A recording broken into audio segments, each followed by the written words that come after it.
Be Your Best You, the Passionate to Purpose podcast with David Delaney. It's Friday, good morning, and you're very welcome to this episode of Be Your Best You, the Passion into Purpose podcast. This week we celebrated International Women's Day, and this morning we head to Canada to talk to Dr. Rohini Bannerjee. Dr. Bannerjee was born in Dartmouth, Nova Scotia, a daughter of immigrants from Himachal Pradesh in India. She is an associate professor of French and Francophone studies in the Department of Modern Languages and Classics. She's graduate coordinator of the International Development Studies Programme and a faculty member in the Asian Studies and Graduate Women and Gender Studies Programme, all at St. Mary's University in Halifax, Canada. Rohini's primary research focuses on the literatures and cultures of the Francophone Indian Ocean, and this morning we talk poetry, we talk writing, and we talk about why racism is still an issue. So good morning, Rohini, and you're very, very welcome to this morning's podcast. Of course, it's morning for you. Yes, it is. Tell us, where in the world are you right now? I'm in Halifax, Nova Scotia, Canada, or the unceded territory of the Mi'kmaq people, as we acknowledge territorial acknowledgement of our First Nation people. So on territory and treaty land that would have been unceded and shared amongst the Maliseet and Mi'kmaq people. Shabuktutuk is the indigenous name for Halifax before Lord Halifax caused some destruction onto the lands. But I'm grateful for a beautiful sunny day. It's gorgeous, it's crisp, it's February, and there's no snow on the ground right now. So I'm enjoying the weather so far. Excellent. So tell me a little bit. I know people are going to be interested how we have gone from one side of the world to another in the space of a week with all these restrictions and lockdowns. So if you just want to tell me a little bit about the story of you. Who are you and what do you do and why do you do it? Tell us a little bit about that. Well, I'm a complicated spirit. I feel like, being born of immigrants in Canada, I was given opportunities. I was allowed to think and be free with my thoughts. I'm very grateful to my parents for allowing that creativity. I was just chatting with my dad over the weekend where I was grateful to him for exposing me to music and language and art and poetry. He'd show me his little diary of poetry books where he would have little thoughts, or as he would say, theories about life and politics and why we're here. So I've always been a thinker. And probably 20 years always senior to whatever age I was on paper. So I might have been a 7-year-old with pigtails, reading ordinary books, but my mind was elsewhere. And my parents really fostered that and wanted me to be a thinker. I was a student of science. My parents were always sort of, you don't have to follow the stereotypical South Asian daughter doctor. You can do what you want. And my parents always encouraged that. So I did a science degree, and then I ran away to France when I was 19, which is always good for the soul, and lived in southern France and really got hooked into languages, and had always been sort of close to language and reading and writing. And so I think I'm a thinker, and I think a lot. I think that I love the power of the mind. And right now at age 44, I'm working on trying to balance some of the thoughts that come in and out of my head, and allowing them, like Rumi, the great poet, says, when a negative thought comes to your door, allow it in, rearrange the furniture, offer them a cup of tea, hear what they have to say, and then politely ask them to leave. And that's a practice that I'm doing every day, to be honest, David. And I can't change who I am. I'm a thinker. I think. I ruminate. I rethink, and then sometimes I put pen to paper. And I have to thank you for that, for getting me to do that more often, and finding time during the day when I'm having a thought about something, just kind of find some paper and write it down. And I'm doing that more often. So letting the mind be empty of all the thoughts that I have.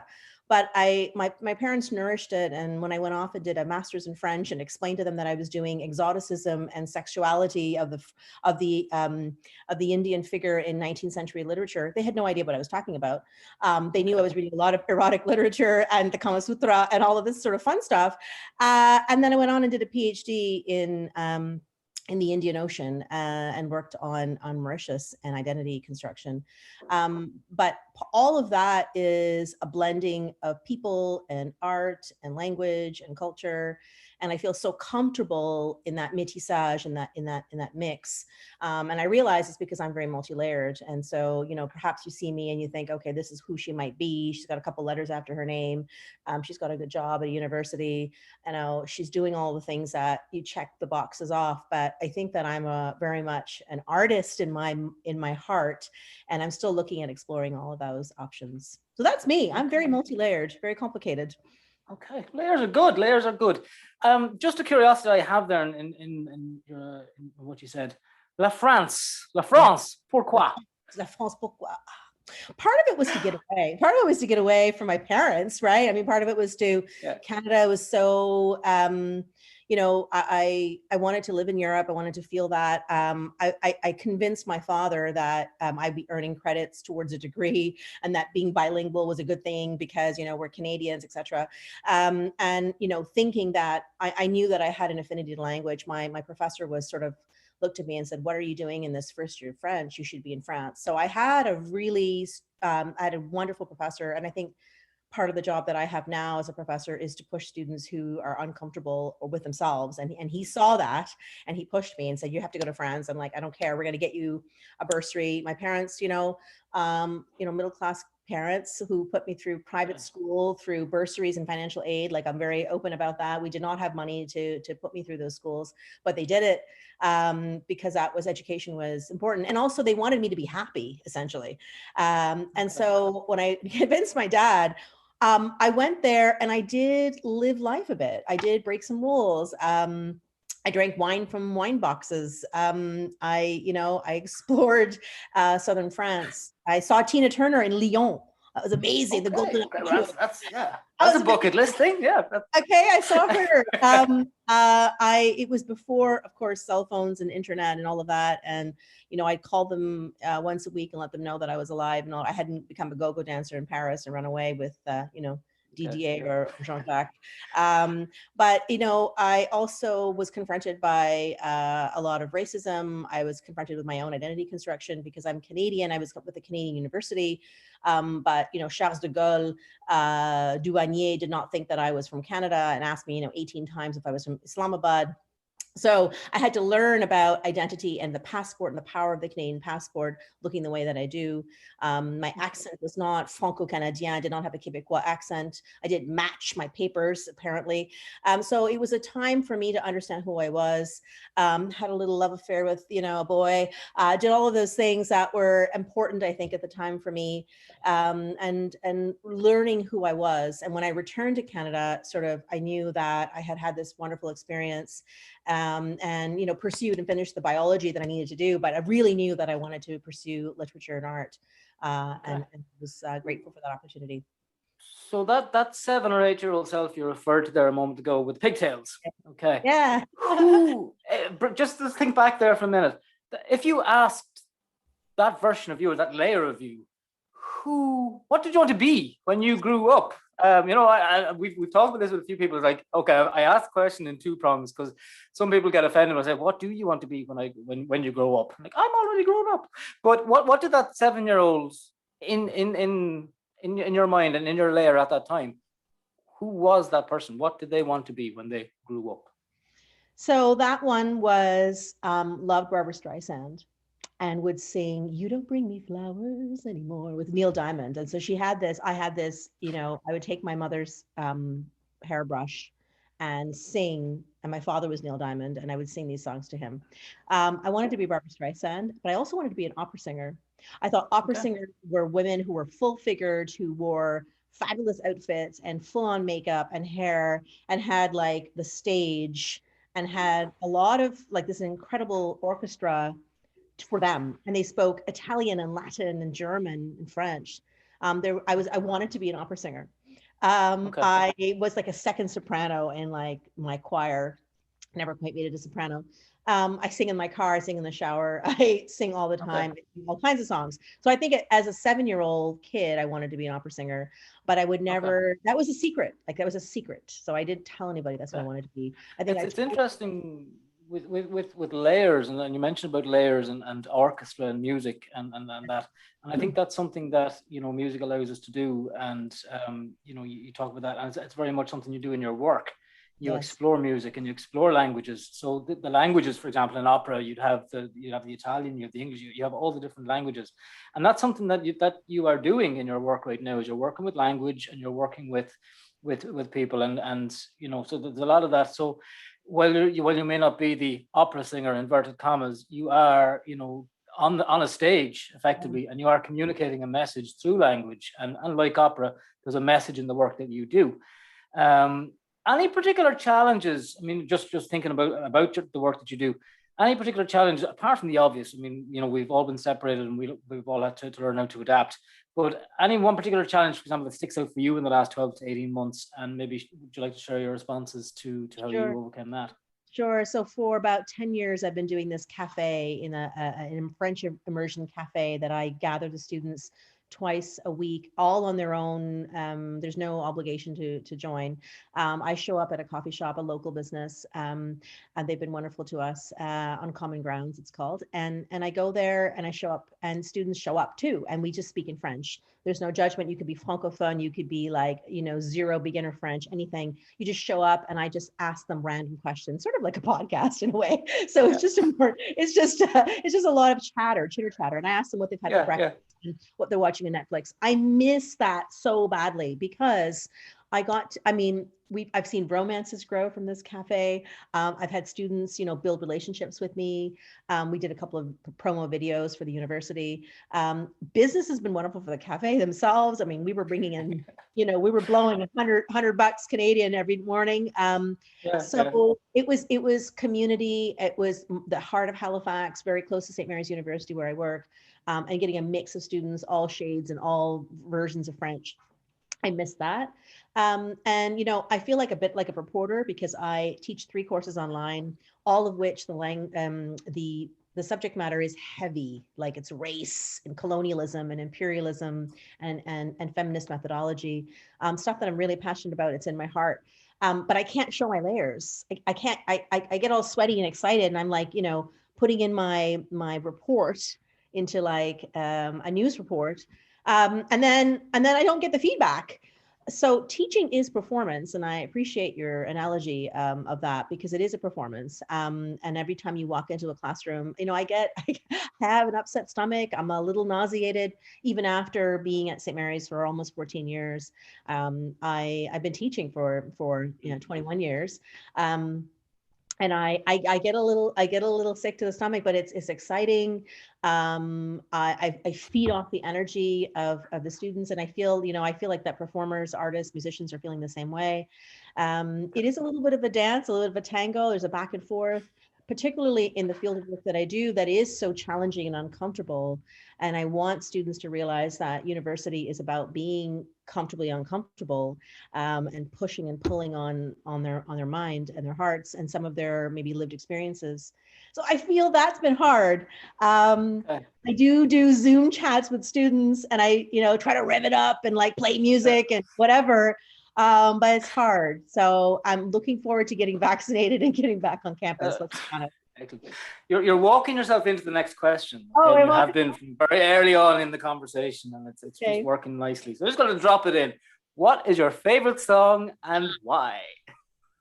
I was talking to my dad about this, and I said, I am grateful to him for all of the exposure to British rock that I had at a really young age, forcing me to listen to Robert Plant, forcing me to listen to Supertramp, telling me that Peter Gabriel was had to be part of my repertoire, making mix tapes when I was a kid and watching him put the music together. So our ride to school, I'm very grateful to him for that. I love classical Indian music. I love hip hop. I love explicit lyrics. I love all of it. But I've been always listening to the Cranberries, not just because you're from Ireland, but they've always been in my heart since the 90s. I've always adored them. And when Dolores passed, my father called me and said, she's gone. And I didn't know who he meant. Who? Dolores, the woman, that little one with the guitar.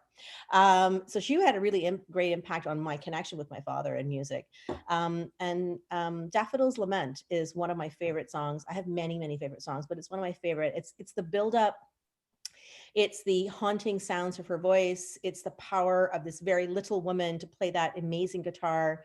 I was always in admiration of just her talent and her voice. There are some really, the lyrics, of course, are difficult to hear, because she's I really think there's, challenging love yeah. and despair and fear. And then there's a lull to the song, and there's a moment of sitting in the song, where Mm, where she's not entertaining us, and you mm, have to then sort of reflect on what has just happened. So it's a beautiful epic piece. I feel it's mm. in the same realm as Bohemian Rhapsody, I think. Yeah. It's kind of like an opera in It itself. is. It's like It a is an 2 or 3 opera. minute opera. One lyric that stands out, now I'm not 100% familiar with the song, but Yeah. I always remember one lyric. I think it's, I have decided to leave you forever. I have decided to start things from here. And there was always something to me, just that one lyric, an absolute, genius of an artist. And of course, we lost too early.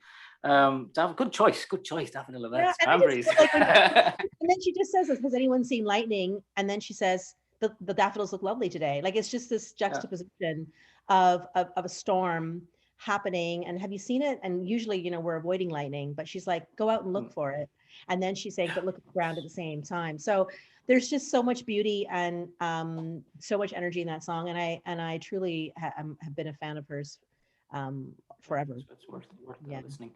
If lockdown, okay, and again, I don't like talking about lockdown and stuff like that, but if lockdown saw you stranded on a desert island with two other people, who would they be? Living or dead? Living or dead? You can.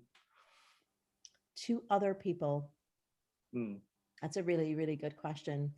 I wouldn't choose any of my children because I've got 3 kids, so I can't pick 2 out of 3. So that wouldn't be. Okay. I love you all, but you stay home on Yeah. safe land. Living or dead? Probably I would want to ask my 2 grandmothers that have passed. I feel that there's incredible intergenerational strength that I get from them.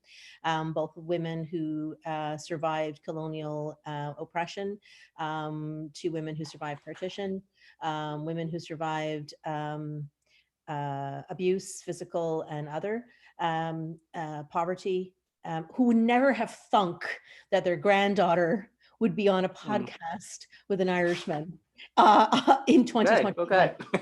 So they would have been. I think they're full of hope for me, and they are a sense of strength and resilience. So I want the 2 of them. They would know what to do. They'd feed me and take care of me. So those 2 women.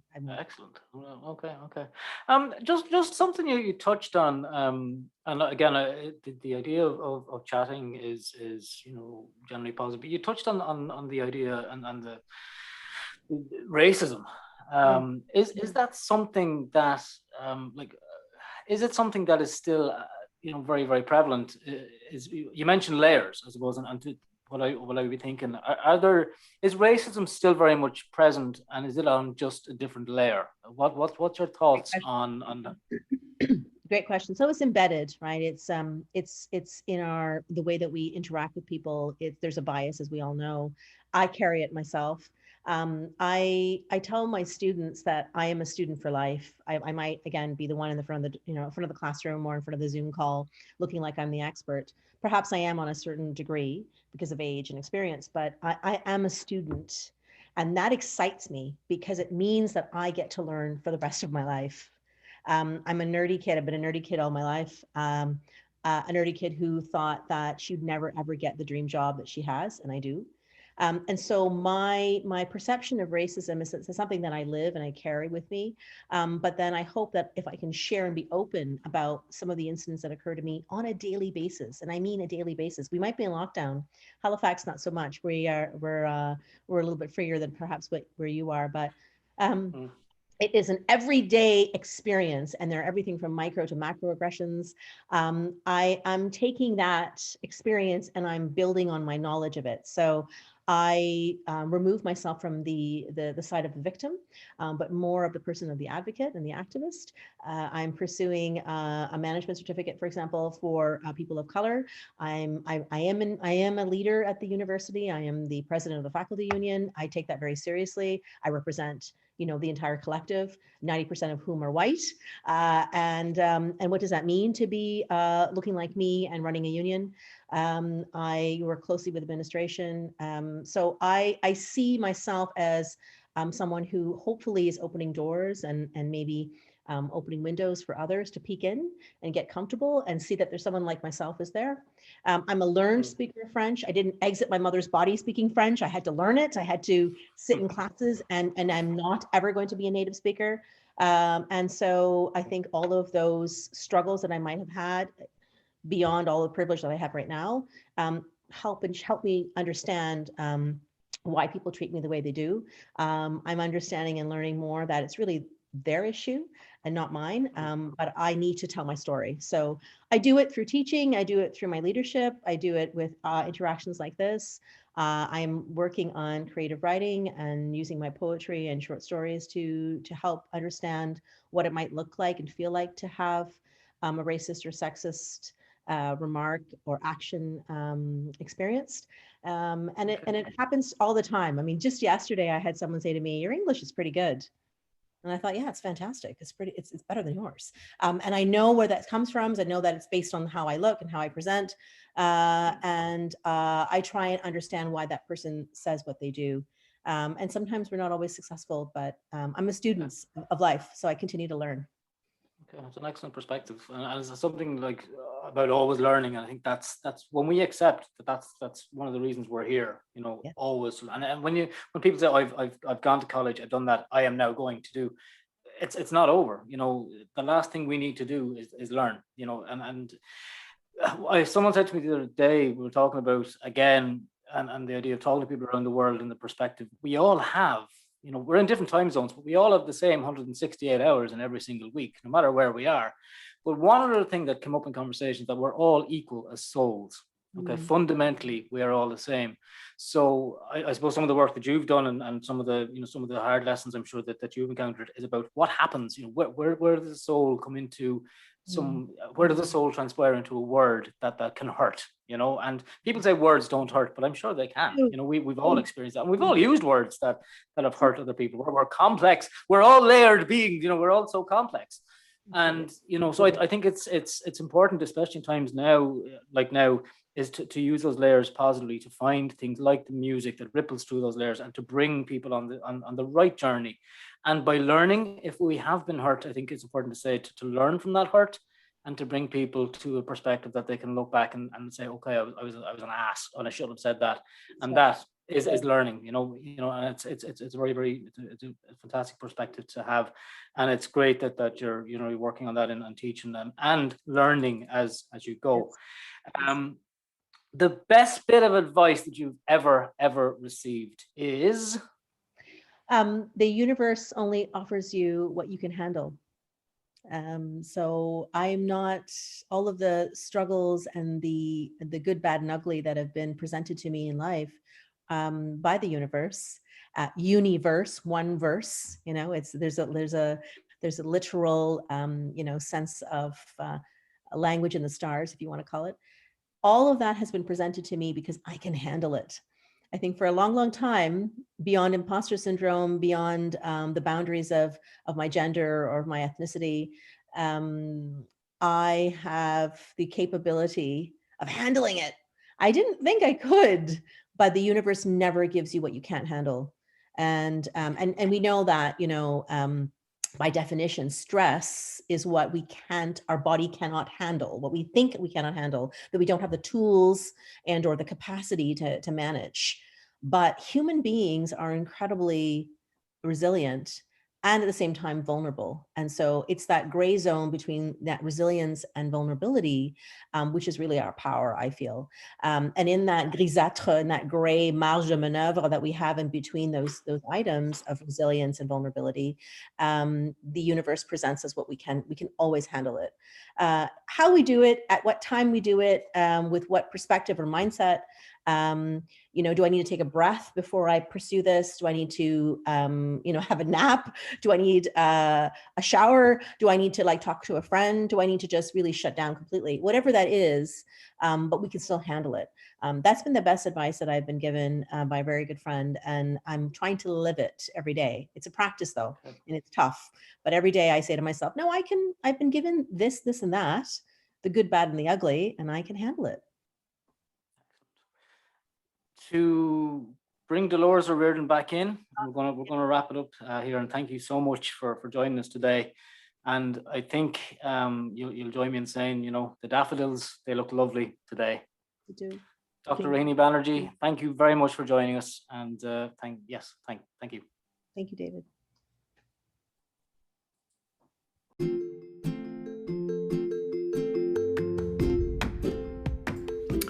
And that's it for another week. Thanks for joining us this morning, and do join us next time on Be Your Best You. Have a good week.